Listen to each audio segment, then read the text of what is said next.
Black and white நேயர்களுக்கு வணக்கம். அரசியல் சூத்திரம் நிகழ்ச்சியில் அரசியல் விமர்சகர் ராஜகம்பீரன் நம்மிடம் இணைகிறார். வணக்கம் சார். வணக்கம். மத்திய உள்துறை அமைச்சர் அமித்ஷா மீண்டும் மீண்டும் வலியுறுத்தி கொண்டிருக்கிறார், தமிழகத்தில் 2026 தேர்தலில் அதிமுக பாஜக கூட்டணி வெற்றி பெற்றால் கூட்டணி ஆட்சிதான் என்று. தொடக்கமே அப்படி தான் ஆரம்பித்தது. ஆனால் அதிமுக அதை மறுத்துக்கிட்டே இருக்குது, இன்னைக்கு வரைக்கும் மறுத்துக்கிட்டு இருக்குது. ஆனால் அமித்ஷா அதை திட்டவட்டமாக உறுதியாக அதிலேயே நிற்கிறாரு. என்ன காரணம்? அமித்ஷா எப்படியாவது தமிழ்நாட்டிற்குள்ளே பாஜகவினுடைய அதிகாரத்தை நிலைநாட்ட வேண்டும் என்பதற்கு அதற்கு அடித்தளம் அமைத்து தந்ததே ஏறத்தாழ எடப்பாடி பழனிசாமியினுடைய கடந்த கால ஆட்சி தான். கடந்த காலத்தில் என்ன செஞ்சாங்கன்னா, ரிமோட் கண்ட்ரோல் பாஜக தான் இருந்துச்சு, ஒன்றிய அரசாங்கத்திடம் தான் ரிமோட் கண்ட்ரோல் இருந்துச்சு. இவர்கள் மாநில அரசு என்பது ஒரு மாநில சுயாட்சி பேசுகிற, அவர்கள் சுயமரியாதை பேசுகிற அல்லது தன்னுடைய அதிகாரம் குறித்த விழிப்புணர்வோடு கூடிய ஆட்சியாக அவங்க நடத்தலாம். அவங்க எதை சொன்னாலும் இவர்கள் கண்ணை மூடிக்கொண்டு ஆதரித்தார்கள். உதாரணத்திற்கு வேளாண்மை திருத்த சட்டத்தை அவர்கள் கொண்டு வந்தார்கள் என்றால், நான் ஒரு விவசாயி என்று சொல்லிக்கொண்டு பச்சை துண்டை போட்டுக்கொண்டு அலைகிற எடப்பாடி பழனிசாமி கண்ணை மூடிக்கொண்டு விவசாயிகளுக்கு எதிரான அந்த வேளாண்மை திருத்த சட்டத்தை ஆதரித்து விட்டார். இல்லை, அது அன்னைக்கு இருந்த சூழல், உட்கட்சி பிரச்சனை எல்லாத்துக்குமா சரி ஏதோ ஒரு வகையில் ஒரு ஹீல்ட் ஆகிட்டாங்கன்னு வச்சுக்கிட்டாலும், இன்றைக்கி ஒரு திட்டவட்டமாக தம்பிதுரை முதல் கொண்டு எடப்பாடி முதல் கொண்டு எல்லோரும் பேசிவிட்டாங்க. கூட்டணி ஆட்சின்னு சொன்னீங்கன்னா தேர்தலில் நம்ம ஜெயிக்கவே முடியாது, இங்கே வரலாறே கிடையாது அப்படின்னு சொல்லியாச்சு. இதுக்கு மேலே எப்படி ஒரு மனுஷனால புரிய வைக்க முடியும்? அதாவது பாஜகவிற்கு இழப்பதற்கு தமிழ்நாட்டில் ஒன்றுமே இல்லை. அவர்கள் ஜீரோவிலே இருந்து அவர்கள் அரசியலை தொடங்கினார்கள். இப்பொழுதும் ஜீரோவுக்கு பக்கத்திலே தான் இருக்கிறார்கள்.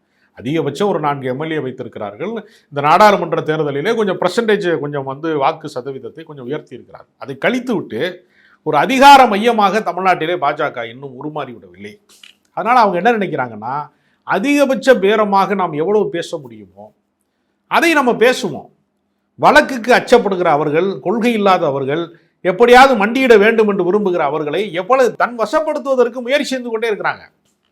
வெளிப்படையாகவே அண்ணாமலை பாஜகவின் ஆட்சி தான் நடைபெறும் கூட சொன்னார். வராது கூட்டணி ஆட்சி என்கிற எல்லையோடு நின்றார். இவர் என்ன சொன்னார்? பாஜக தான் ஆட்சி அமைக்கும் என்று சொன்னார். அதற்கு பின்பு அன்வர் ராஜாவை தவிர யாருமே கொதித்து எழவே இல்லை. அப்போ அதிமுகவினுடைய 2ஆம் கட்ட தலைவர்கள் உள்ளுக்குள்ளே பொறுமை கொண்டு தான் இருக்கிறார்கள். அது உள்ளுக்குள்ளே ஒரு பூகம்பம் வருவதற்கு முன்பு பூமிக்குள்ளே நிறைய மாற்றங்கள் நிகழ்ந்து கொண்டே இருக்கும், ஒரே நாள் அது வெடிக்கும் என்று சொல்வார். இந்த நிலைப்பாட்டை எடுத்துக்கொண்டு தேர்தலை சந்திக்க போனால் வாக்காளர்களுக்கு முதல்ல குழப்பம் ஏற்படும்.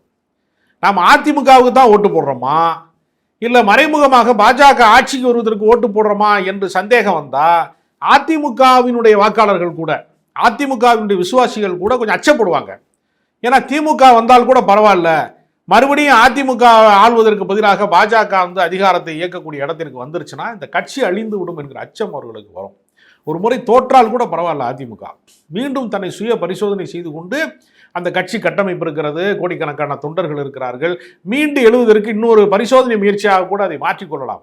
ஆனால் கூட்டணி ஆட்சி என்கிற இடத்திற்குள்ளே போய் அவர்கள் விழுந்து விட்டார்கள் என்றால், தலைமை என்கிற அந்த ஆளுமை பண்பிலே இருந்து அவர் தவறி விழுந்து விட்டார், அதாவது அவர் இல்லாமல் போய்விட்டார் என்கிற இடம் வந்துவிடும். அதனால எடப்பாடி பழனிசாமி தன்னுடைய ஆளுமையை நிரூபிக்க ஏற்கனவே தவறிவிட்டார், தன்னுடைய தனித்தன்மையை நிரூபிக்க தவறிவிட்டார். தன் கட்சியினுடைய கோட்பாடுகளை பேசுவதற்கு பதிலாக பாஜகவின் கோட்பாடுகளை போய் அந்த தமிழகத்தை காப்போம் என்கிற பேரணியில் போய் பேசிட்டு இருக்கிறார். அவருக்கு பேச வேண்டிய அவசியமே இல்லை. இந்து சமய அறநிலைத்துறை சார்ந்த வரக்கூடிய உபரி வருமானத்திலே கலைக்கல்லூரிகள் கட்டுகிறார்கள், கல்வி நிலையங்கள் கட்டுகிறார்கள் என்பதெல்லாம் பாஜகவினுடைய நீண்ட நாள் கருத்து. அதை போய் எடப்பாடி பழனிசாமி பேசி மாட்டிக்கொண்டார். மறுநாளே விமர்சனம் வருகிறது, கடுமையான எதிர்ப்பு வருகிறது என்று சொன்ன போது நான் சொன்ன அர்த்தம் தவறாக புரிந்து கொண்டு விட்டது. அந்த துறை சார்ந்து கட்டினா தான் அதுக்கு எல்லா கட்டுமான வசதிகளும் கிடைக்கும், கட்டமைப்பு வசதியெல்லாம் கிடைக்கும், நான் அந்த அர்த்தத்தில் சொல்லலை, நான் இந்த அர்த்தத்தில் சொல்லலை என்று மாறி மாறி பேசுகிறார். தான் எடுத்த நிலைப்பாட்டிலே அவரால் உறுதியாக நிற்கவும் முடியலை. அப்ப எடப்பாடி பழனிசாமி பாஜகவே மாறிவிட்டாரா, சந்திரமுகியாகவே கங்கா மாறிட்டாரா அப்படின்னு சொல்றது மாதிரி பாஜகவாவே மாறிட்டாரா எடப்பாடி பழனிசாமி என்று சொல்லக்கூடிய அளவிற்கு அவர் பேசுறாரு. இதெல்லாம் அதிமுக தொண்டர்கள் மத்தியிலே எவ்வளவு பெரிய சலசலப்பை அது உண்டாக்கும், எவ்வளவு பெரிய நம்பகத்தன்மை இழப்பை அது உண்டாக்கும். சரி, இப்ப தமிழ்நாடு முழுக்க போறாரு, பாஜக கூட்டணியிலேயே அவர் இருக்கிறாரு, நாளைக்கு தேர்தல் பிரச்சாரத்துக்கு போறாரு, தன் கூட்டணி சார்பாக டிடிவி தினகரனுக்கு வாக்களிங்கள்னு அவர் பேசுவாரா? ஓபிஎஸ் அணியை சார்ந்தவர்கள்லாம் போட்டியிடுவாங்க பாஜக கூட்டணியில், எல்லாமே தேசிய ஜனநாயக கூட்டணியின் கீழ் வருகிறது என்று வைத்துக் கொண்டால் அவர் ஓபிஎஸ் ஆதரவாளர்கள் இருக்கிற இடத்திற்கெல்லாம் எப்படி அவங்க பணி செய்வாங்க? நான் சொல்ற நேரடி பிரச்சாரத்தை கூட தவிர்க்கலாம், போகாமல் விட்டுவிடலாம். அங்கு கட்சி தொண்டர்கள் வேலை செய்வார்களா, வேலை செய்ய மாட்டார்களா? இதெல்லாம் ஒரு பெரிய கேள்வி இருக்கிறது. அணி அரசியலை நீங்கள் பிளவு அரசியலை உண்டாக்கி விட்டு திரும்ப அவர்கள் அந்த கூட்டணியில் இருக்கிறார்கள், அவர்களை பாஜக மெயின்டைன் பண்ணிக்கிறோம், பாஜக அவர்களை அரவணைத்துக் கொண்டு எனக்கு அவங்களுக்கு சம்பந்தம் இல்லை என்று சொல்லிக் கொண்டாலும் எல்லாருமே ஒரே பிளாட்ஃபார்ம்ல தானே நிற்கிறாங்க, ஒரே களத்துல தானே நிற்கிறாங்க, ஒரே தேர்தல் முறையில தான் நிற்கிறாங்க. அப்ப இது எப்படி தவிர்க்க முடியும்? அப்ப இவர் என்ன செய்யறாருன்னா, எடப்பாடி பழனிசாமி தன்னைத்தானே ஏமாற்றி கொடுக்கிறாரா, அதிமுக தொண்டர்களை ஏமாற்றுகிறாரா? இந்தியன் எக்ஸ்பிரஸ் பத்திரிகைக்கு தான் அமித்ஷா பேட்டி கொடுத்திருக்கிறார். அந்த பேட்டிக்கு அப்புறம் எடப்பாடி பழனிசாமி கிட்ட இந்த கேள்வியை கேட்குறாங்க.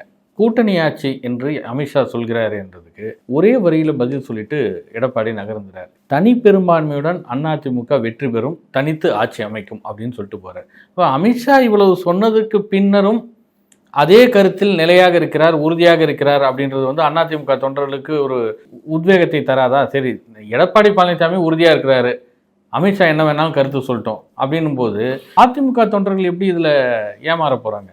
முதலமைச்சர் வேட்பாளர் யார் என்பதை நாங்கள் முடிவு செய்வோம் என்று சொல்லக்கூடிய இடத்திற்கு அவர்கள் நகர்கிறார்கள். அதிமுகவிலே இருந்து ஒரு முதலமைச்சர் வருவார் என்று சொல்வதன் மூலமாக செங்கோட்டையன் வரப்போகிறாரா, கடம்பூர் ராஜு வரப்போகிறாரா, செல்லூர் ராஜு வரப்போகிறாரா, ராஜேந்திர பாலாஜி வரப்போகிறாரா, யாரை முதலமைச்சர் என்று யார் அடையாளம் காட்டுவது என்கிற இடத்தை நோக்கி நகர்த்துகிறார்கள். இதையெல்லாம் தெரிந்து கொண்டே பூனை கண்ணை மூடிக்கொண்டால் உலகம் இருண்டு விடும் என்று நம்புவது மாதிரி இதையெல்லாம் தெரிந்து கொண்டே இவர் என்ன செய்யறாருன்னா, தனிப்பெரும்பான்மையாக அதிமுக தானே ஜெயிக்க போகுது, இவங்களுக்கு எவ்வளவு சீட்டு ஜெயிச்சிருவாங்க, இவங்க எப்படி கூட்டணி ஆட்சிக்குள்ள நாங்கள் தானே தீர்மானிக்க முடியும், ஆளுநர்கிட்ட போய் பெரும்பான்மையை நிரூபிக்கிற இடத்துல அதிமுக தானே நிற்க போகுது, அன்னைக்கு பார்த்துக்கலாம் என்று அவர் சொல்வது லாஜிக் படி கரெக்டு தான், அது ஒன்றும் தவறான கருத்தெல்லாம் அல்ல. ஆனால் அதிமுகவினுடைய இமேஜ் அடிபடுதா இல்லையா?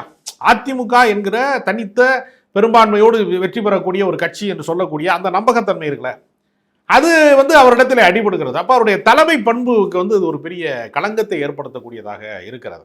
அதனால பிராக்டிக்கலாக இது சரினாலும் இவர்கள் செய்யக்கூடிய இந்த பிரச்சார உத்தி இருக்குல்ல, இது அதிமுக தொண்டர்களை சோர்வடைய செய்யுமா செய்யாதா?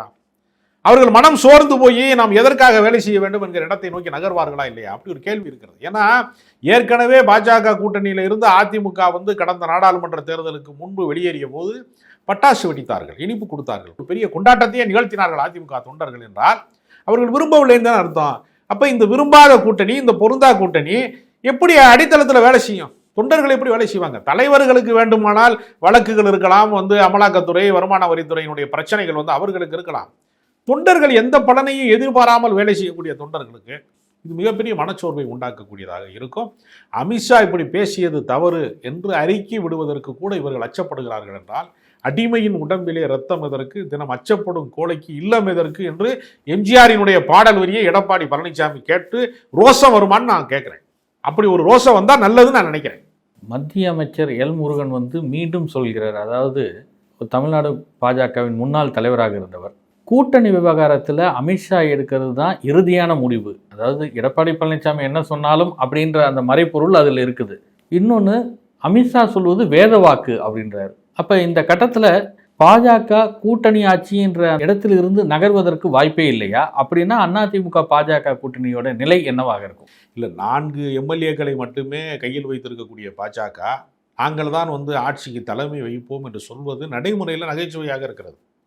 இப்பொழுதே எதிர்க்கட்சி தலைவராக 65 எம்எல்ஏக்கள் அவர் சார்பு, இவருடைய அணி, எடப்பாடி அணி, அதாவது ஓபிஎஸ்ஐ கழித்து விட்டு பார்த்தாலும் கூட 65 எம்எல்ஏக்களினுடைய ஆதரவு எடப்பாடி பழனிசாமிக்கு இருக்கிறது. அப்போ ஒரு வலிமையான சட்டமன்ற உறுப்பினர்களை கொண்டிருக்கக்கூடிய ஒரு அரசியல் கட்சியாக இருக்கக்கூடிய அதிமுகவை, ஒரு வலிமையான கட்டமைப்பு கொண்டிருக்கக்கூடிய அதிமுக என்கிற அரசியல் கட்சியை அசைத்து பார்க்கிற விதமாக ஒரு எல்முருகன் தேர்தல் அரசியலிலே ஒரு முறை கூட வெற்றி பெறாதவர். நீலகிரியில் நின்றாரு. தேர்தல் அரசியலுக்கும் எல்முருகனுக்கு ஏதாவது சம்பந்தம் இருக்கிறதா? அரசியலிலே அவர் ஒரு எல்போர்டு முருகன் என்று சொல்லக்கூடிய அளவிற்கு அவர் இன்னும் அரசியலிலே பயிற்சி பெற்றுக் கொண்டிருக்கிறாரே தவிர வெற்றி பெறக்கூடிய வாய்ப்பே அவர் பெறவே இல்லை. அப்ப அண்ணாமலை தேர்தல் வெற்றி பெறாதவர். அவர் தேர்தல் வெற்றி பெறாதனாலதான் நயினார் நாகேந்திரனுக்கு மாநில தலைவர் பதவி இடமாறி போய்விட்டு இருக்காது. அப்ப தேர்தல் வெற்றியே பார்க்காத இவர்கள்லாம் சேர்ந்து கொண்டு தேர்தல் அரசியலிலே ஒரு முதலமைச்சர் வாய்ப்பை பெற்ற ஒருவரை பார்த்து, இன்றைக்கும் எதிர்க்கட்சி தலைவராக இருக்கிற ஒருவரை பார்த்து இலக்காரமாக நீ முடிவு செய்ய முடியாது, அதெல்லாம் மேலிடம் பார்த்துக்கொள்ளும், அமித்ஷா பார்த்துக் கொள்வார் என்று சொல்வதன் மூலமாக தனக்குத்தானே தீங்கு செய்து கொள்கிறார் எடப்பாடி பழனிசாமி. தன்னுடைய இமேஜை அவர் உடைப்பதற்கு அவரை அனுமதிக்கிறார். அதிமுக என்கிற பிம்பத்தை, அந்த அதிமுக என்கிற நம்பகத்தன்மையை தொண்டர்களுக்கு மத்தியிலே, வாக்காளர்கள் மத்தியிலே பாஜக சிதைத்து கொண்டே இருக்கிறது. அவர்கள் சிதைப்பதற்கு இவர் அச்சத்தின் காரணமாக, தன்னுடைய கோழைத்தனத்தின் காரணமாக, முடிவெடுக்க முடியாத அந்த தகுதியற்ற ஒரு காரணத்தினால திரும்ப திரும்ப அவர் வளைந்து குலைந்து நெளிந்து கொண்டே இருக்கிறார். நிமிர்ந்து நிற்கக்கூடிய ஆற்றல், துணிச்சல், தலைமை பண்பு என்பது எடப்பாடி பழனிசாமிக்கு துளியும் இல்லை என்பதைத்தான் அது காட்டுகிறது. அமித்ஷா கூட்டணி ஆட்சி அப்படின்றது மீண்டும் மீண்டும் அழுத்தம் திருத்தமாக சொன்ன போதிலும் ஒரு அறிக்கையை கொடுக்கல, அதிமுகவில் ஒரு பெரிய எதிர்ப்பு வரல அப்படிலாம் நீங்கள் சொல்கிறதுக்கு, தேர்தல் ஆணையத்தில் அதிமுக தரப்பில் இந்த உட்கட்சி விவகாரங்கள், யாருக்கு சின்னம் சொந்தம், யார் தலைமை அப்படின்லாம் ஒரு புகார்கள் தேர்தல் ஆணையத்துக்கு போயிருக்குது. 6 புகார்கள் இருக்குது, நீதிமன்றத்தில் வழக்கு இருக்குது. இதெல்லாம் சேர்ந்ததுனால தான் இந்த ஒரு அச்சத்தின் காரணமாக தான் தேர்தல் ஆணையத்தில் சின்னத்துக்கு பிரச்சனை வரும், இல்லை தலைமைக்கு பிரச்சனை வரும், அதெல்லாம் சரி பண்ணிக்கணும், அதில் இடையூறு வரக்கூடாது அப்படின்றதுக்காக அமைதி காக்கிறாரா எடப்பாடி பழனிசாமி? எடப்பாடி பழனிசாமி அவர்களுக்கு 2 விதமான சிக்கல்களில் அவர் தொடர்ந்து நீடிக்கிறார். ஒன்று என்னன்னா, வருமான வரித்துறை, அமலாக்கத்துறை போன்று ஏற்கனவே அவர் சம்பந்தி வீட்டில் ரெய்டு போட்டதாக இருக்கட்டும், அவருடைய மகன் மிதுன் பழனிசாமிக்கு மீது 800 கோடி வரைக்கும் ஜிஎஸ்டி முறைகேடு சார்ந்த வழக்குகள் பதிவு செய்யப்பட்டிருக்கிறது. அப்போ அவர் மீதான வழக்குகளாக இருக்கட்டும், 2 கூட அவர் அவர்கள் சிறைக்கு போகலாம் அல்லது வழக்கு மன்றத்திலே நீதிமன்றத்திலே அவர்கள் வழக்காடுவதன் மூலமாக விடுதலை பெறலாம் என்பது கூட அவருக்கு பெரிய அச்சத்தை ஏற்படுத்துகிறார். அதை விட பெரிய அச்சம் அவருக்கு எங்கே இருக்கிறதுனா, தேர்தல் ஆணையத்திலே இவர்கள் போடுகிற புகார்கள், இவர்கள் போடுகிற வழக்குகள், இவர்கள் உரிமை கோருகிற விஷயங்கள் எதுவுமே அங்கு ஃபைல் நகர மறுக்கிறது. தேர்தல் ஆணையம் இவர்களுக்கான எந்த நடவடிக்கையும் எடுக்க மறுக்கிறார்கள். ஏற்கனவே நான் தான் பொதுச் செயலாளர் என்று சசிகலா வழக்கு போடுறாங்க, எனக்கு தான் சொந்தன்னு ஓபிஎஸ் வழக்கு போடுறாரு. அப்ப இரட்டை இலையை கடைசி நேரத்தில் யார் பக்கம் நகர்த்துவார்கள் தேர்தல் ஆணையம்? இப்பொழுது பொதுக்குழுவில் தான் பொதுச் செயலாளர் என்று சொன்னாலும் அது மேல்முறையீட்டு விசாரணைக்குள்ள அது இருக்கிறது. இல்ல, பாஜக கூட கூட்டணி வச்சு இந்த நிலையிலுமா தேர்தல் ஆணையம் அந்த ஃபைல் அப்படி வச்சு, அதாவது தேர்தல் ஆணையம் என்ன செய்வாங்கன்னா, முழுக்க முழுக்க பாஜகவினுடைய கட்டுப்பாட்டுக்குள் போகிறதா என்று சொல்லக்கூடிய அளவிற்கு ஏற்கனவே நீங்க தெரியும், உச்சநீதிமன்ற நீதிபதியை அதிலிருந்து நீக்கினார்கள். தேர்தல் ஆணையத்தினுடைய இறுதி அதிகாரத்தை தீர்மானிக்கக்கூடிய இடத்துல நீக்கிட்டாங்க. ஏற்கனவே தேர்தல் ஆணையத்தை மத்திய அரசாங்கம் கட்டுப்படுத்துகிறது. அப்ப தேர்தல் ஆணையத்தின் வழியாக இரட்டை இலை சின்னத்தை எப்பொழுது வேண்டுமானாலும் முடக்கி விடுவோம் என்கிற அச்சத்தின் வழியாகத்தான் எடப்பாடி பழனிசாமி ஒரு முழுமையான அடிமையாக பாஜகவுக்கு இருக்க வேண்டிய நிலைமை இப்பொழுது இருக்கிறார். அவரால் குரல் கொடுக்க முடியல.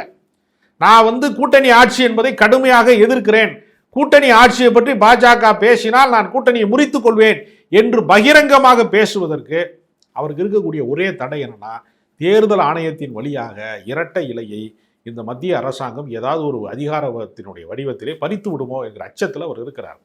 அதனால அவருக்கு தேர்தல் ஆணையம் செய்ய வேண்டிய நியாயமான அரசியல் சாசனத்துக்கு உட்பட்டு செய்ய வேண்டிய எதையுமே அவருக்கு அங்கு நடைபெறவே இல்லை என்கிற அச்சத்தில் அவர் நீடிக்கிறார். இல்லை, அதனால அவரால் முடிவெடுக்க முடியல.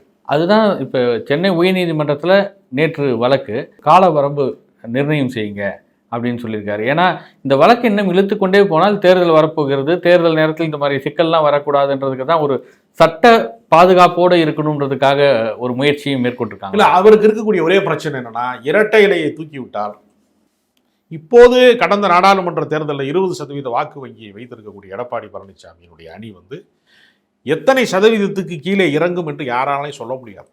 இரட்டை இலை என்கிற ஒரு சின்னத்திற்காகத்தான், எம்ஜிஆர் என்கிற அந்த கட்சிக்கு அடையாளமே இரட்டை இலை தான் என்கிற அந்த சின்னத்திற்காகத்தான் ஒரு பாமர வாக்காளர்கள், பல கோடி வாக்காளர்கள், பல லட்சம் வாக்காளர்கள், இன்னும் தொண்டர்கள் வேறு சின்னத்துக்கு நான் வாக்களிக்க மாட்டேன், நான் எம்ஜிஆர் கட்சிக்கு தான் வாக்கு போடுவேன் என்று கிராமப்புறங்களிலே இன்னும் அதனுடைய பற்றாளர்கள் இருக்கிறாங்க. அதிமுகவினுடைய கொள்கையை விரும்பக்கூடியவர்கள், அதிமுக என்கிற அந்த எம்ஜிஆரின் கட்சி விரும்பக்கூடியவர்கள் இரட்டை இலையின் வடிவமாகத்தான் அதை பார்க்கிறார்கள். இரட்டை இலையை மட்டும் தேர்தல் ஆணையம் இல்லாமல் செய்துவிட்டால் எடப்பாடி பழனிசாமியே சட்டமன்ற உறுப்பினர் ஆக முடியாது. டெபாசிட் போயிடும் பல பேருக்கு. பாஜகவுக்கு என்ன நிலைமையோ தமிழ்நாட்டில் அதே மாதிரி வாக்கு சதவீதத்தை தான் பேச முடியுமே தவிர தேர்தலிலே யாருமே வெற்றி பெற முடியாது. இரட்டை ஒன்றை மட்டும் வச்சுதான் வண்டி ஓடிக்கிட்டு இருக்கு. இதையெல்லாம் வைத்துதான், இந்த கணக்குகள் எல்லாம் வைத்துதான் அவர் பாஜகவுடன் கூட்டணிக்கு அனுசரித்து செல்கிறார் அப்படின்றது. வேறு வழியே இல்லை அவருக்கு. இந்த அதிகார அமைப்பின் அழுத்தத்தின் காரணமாக பழனிசாமி வேறு வழியே இல்லாமல் பதுங்கி பதுங்கி சென்று கொண்டிருக்கிறார். பதுங்கி பாயலாம் என்று நினைத்தால் அவருக்கு இது மாதிரியான தேர்தல் ஆணையத்தினுடைய சப்போர்ட் அவருக்கு கிடைக்கும்னா அவர் பக்கம் இருக்கக்கூடிய நியாயத்தை அவர்கள் ஏற்பார்கள் என்று சொன்னால் அவர் பாஜக கூட்டணியிலிருந்து வெளியேறி விடுவார்.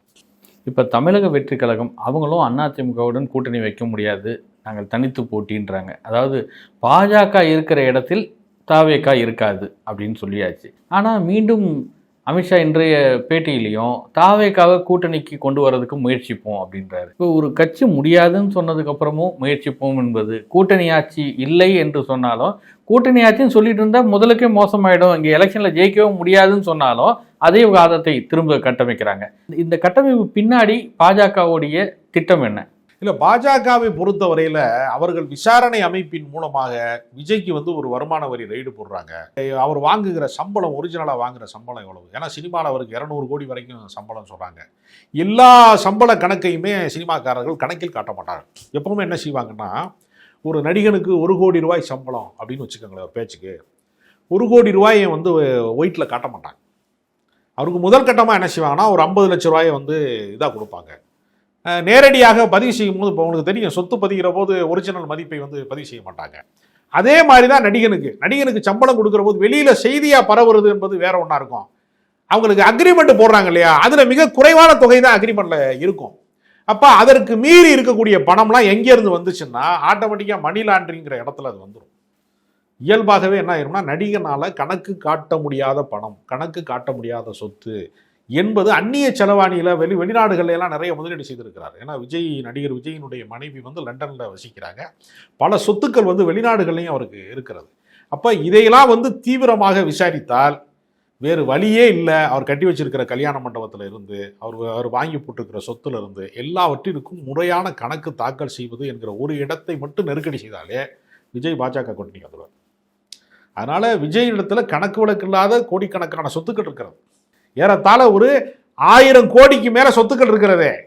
அந்த சொத்துக்களுக்கான கணக்கு வழக்கிற்கு ஒரு நாள் அமலாக்கத்துறை ஒரு இரவு முழுக்க அவரை வந்து தூங்க விடாம விசாரிச்சாங்கன்னா போதும், மறுநாள் ஒரு பாஜக கூட்டணிக்கு திமுகவை வீழ்த்துவதற்கு நாம் எல்லாரும் ஒன்று சேர்வது அவசியம் என்கிற ஒற்றை அறிக்கையில் தமிழக வெற்றி கழகம் தன் நிலைப்பாட்டை மாற்றிக்கொள்ளும்னு அமித்ஷா போன்றவர்கள் நம்புகிறார்.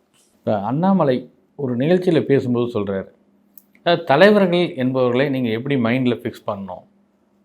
நெல்சன் மண்டேலாவை உதாரணமாக சொல்கிறார். வருவோர் போவோர் எல்லாம் தலைவராக இருக்கிறார்கள் அப்படின்றார். 4 பேரை வச்சுட்டு ரீல்ஸ் போட்டால் தலைவராகிடுறாங்க அப்படின்றார். யாரை குறிப்பிட்டு இல்லை மறைமுகமாக அவர் இந்த பொருள்படும்படி பேசுகிறார்? விஜய் தான் இன்றைக்கு வந்து மீடியாவில் வந்து வைரலாக இருக்கக்கூடிய ஒரு தலைவராக இருக்கிறார். ஐநார் நாகேந்திரனை எப்படி நம்ம சொல்ல முடியாது. ரீல்ஸ் போட்டு தலைவராக யாருமே ஆனதே கிடையாது. பல ரீல்களில் நடித்து தான் விஜய் வந்து தலைவராக இருக்கிறாரே தவிர ரீல்ஸ் போட்டு தலைவராகல. கூமாப்பட்டியிலேருந்து ஒருத்தன் கூவுனான், தண்ணி வரும்போது நான் மழை காலத்தில் போட்டேன், அந்த வீடியோவை நம்பி இவங்க வந்துட்டாங்க. மழையே இல்லாதப்போ வறண்டு கிடக்கிறப்போ வெறிநாய் விரட்டி கடிக்கிறப்போ வர்றாங்க. அதுக்கு நான் என்னப்பா செய்ய முடியும்? நான் போட்ட வீடியோ வந்து டிசம்பரில் போட்டேன், மழை காலத்தில் நவம்பரில் மழை பெய்யும் போது போட்டேன், இவங்க அதை நம்பி இப்போ வந்துட்டாங்கன்னு சொன்னேன். அப்போ கூமாப்பட்டிக்காரனை பார்த்து ஏதாவது பொறாமைப்படுறாரா அண்ணாமலைன்னு நமக்கு தெரியலை. ஏன்னா அண்ணாமலையை பற்றிய செய்திகள் வந்து கொஞ்சம் கொஞ்சமாக குறைய தொடங்கி விட்டது. முன்னாடி அவர் ட்ரெண்டிங்கில் வந்து எப்போவுமே அண்ணாமலை தான் முதல் இடத்துல இருப்பார். திடீர்னு சாட்டையால் அடிப்பேன் பாரு, ஏதாவது ஒன்று ஏடா கூடமாக சொல்லுவார். அண்ணாதுரையை வந்து தேவர் ட்ரை பண்ணார்னு எதையாவது ஒரு கதையை, கட்டுக்கதைகளை வந்து அள்ளி விடுறதுல வந்து அண்ணாதி மன்னனாக அவர் இருந்தார். அவரோட பொய்களையெல்லாம் மிஞ்சக்கூடிய பொய்களை வந்து இன்னைக்கு வந்து அவர் இடத்துல வந்து பல பேர் வந்துட்டாங்க. சீமான் வந்து மாடுகளுக்கு முன்னாடி நின்று பேச ஆரம்பிச்சிட்டாரு. அப்போ நம்மளை காட்டிலும் வித்தக்காரங்கெல்லாம் வந்துட்டாங்கடா, இந்த ஊர் மோசமான ஊராக இருக்கடா அப்படிங்கிறதுனால அண்ணாமலை இப்பொழுது அரசியலில் தேசிய அளவில் ஏதோ பொறுப்பு தர போகிறாங்க என்று ஒரு பக்கம் பேசிக் கொள்கிறார்கள். அண்ணாமலையின் ஆதரவாளர்கள்லாம் என்ன சொல்கிறாங்கன்னா, அண்ணாமலை தனி கட்சி தொடங்க போகிறாரு அப்படின்னு ஒரு குரூப் வந்து பேசுகிறாங்க. அப்போ அவருக்கு வந்து இப்போ மதில் மேல் பூனை மாதிரி எந்த பக்கம் அவர் குதிக்க போகிறாருன்னு அவருக்கு தெரியலை. கட்சியில் அவருக்கான பெரிய சிக்கல் என்னன்னா, ஒருவேளை பாஜக இந்த முறை அதிமுக கூட்டணியில் கூடுதல் சீட்டுகள் வெற்றி பெற்று விட்டால் அண்ணாமலை வெறும் வாய்ச்சவிடால் தான். நயினார் நாகேந்திரன் பாருங்கள், 4 எம்எல்ஏ இருந்த இடத்துல 10 எம்எல்ஏ வெற்றி பெற்றாரு அப்படின்னா நயினார் நாகேந்திரனுடைய பதவி நீட்டிப்புக்கு ஆளாகிவிடும்.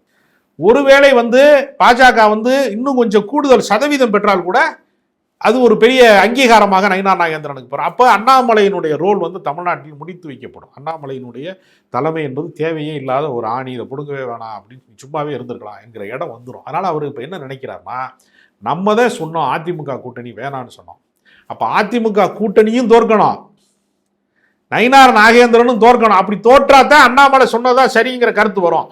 ஒருவேளை வந்து இவங்க 2 பேருமே வெற்றிகரமான கூட்டணியாக இருந்து அதிமுகவும் கூடுதல் சீட்டு பெற்று பாஜகவும் கூடுதல் சீட்டு பெற்று வெற்றி பெற்று விட்டால் அண்ணாமலையினுடைய அரசியல் எதிர்காலம் சூன்யமாயிடும்.